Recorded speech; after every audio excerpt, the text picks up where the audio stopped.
She has no name.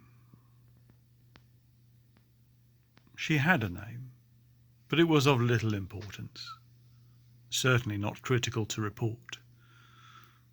Luke's focus is elsewhere, on her past and on her present.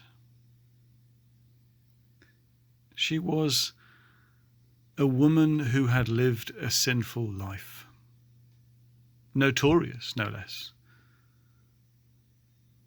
Sanctimonious Simon's skin crawls as he watches her kiss Jesus' feet. And Luke's pen lets us in on his private thoughts. She's a sinner, he says to himself with not a little disgust. Jesus knows.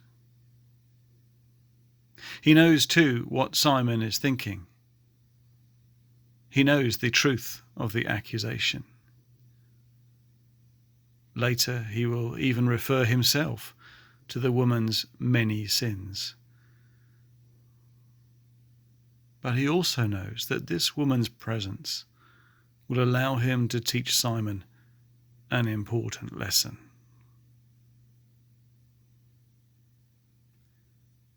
The woman is weeping. She's not been invited to the feast, so there's no place for her at the table. No, simply trusting in the fact that it was not unusual for people to gatecrash feasts that were laid on for important dignitaries or notable rabbis. She stands awkwardly behind where Jesus is reclining. He is the one she has come to see, and this is as close as she can get to him. Her feet, dusty from the road, touching his as they stretch out behind him. Strangely, they are also dusty. It appears Simon has overlooked the normal protocols of hospitality and not provided Jesus with water to wash. For all his show of welcoming Jesus for a meal, it seems he actually has little regard for him. No matter. The woman is that close to Jesus that her tears fall upon his feet. The salt water that first trickled down her cheek, now splashing upon his heel. Embarrassed, she kneels. Possessing no cloth to dry the tears, she improvises by letting down her hair and wiping his feet with it. The rest of the guests gasp at this scandalous breach of cultural boundaries, looking at one another in disbelief. But she doesn't notice. It seems that for a moment she is unaware that anyone else is there.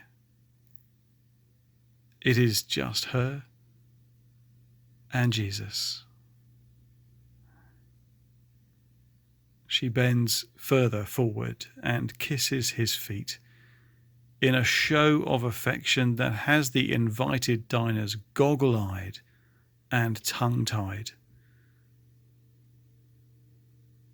And then finally, the woman breaks open the jar of perfume, no doubt originally brought to anoint Jesus' head.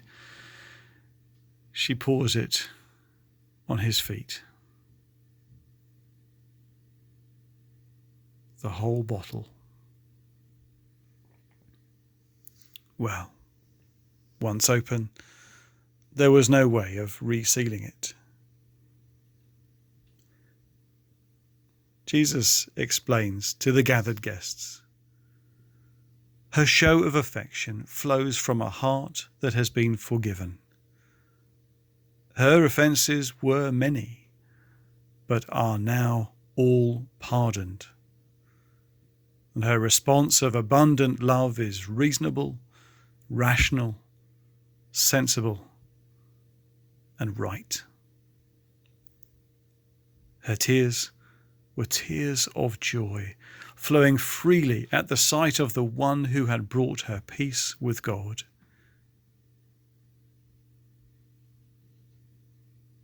She has no name.